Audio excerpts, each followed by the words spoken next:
আমি আমার ভোটারদের উদ্দেশ্যে একটাই প্রশ্ন করব।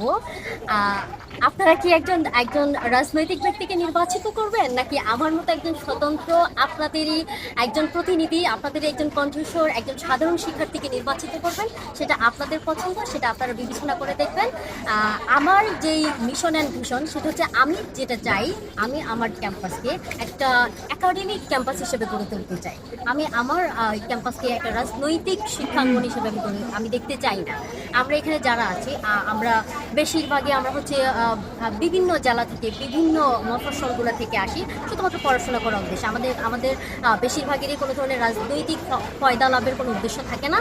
সেই জায়গাতে কিন্তু আমরা এখানে এসে যেটা দেখি, অনেক সময় দেখা যায় যে রাজনীতির বোঝে না, সেও কিন্তু দেখা গেছে একজন ভালো একজন পলিটিশিয়ান হয়ে যাচ্ছে, একজন চাটুকার রাজনীতিবিদ হয়ে যাচ্ছে।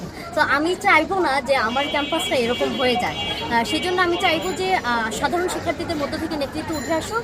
সাধারণ শিক্ষার্থীদের মধ্য থেকে নেতৃত্ব উঠে আসতে যেতে হবে আমাদের শিক্ষা প্রতিষ্ঠানকে একটা শিক্ষা প্রতিষ্ঠানের মধ্যে আমরা সীমাবদ্ধ রাখতে পারবো, এটাকে একটা রাজনৈতিক প্রতিষ্ঠানে রূপান্তরিত করবো না।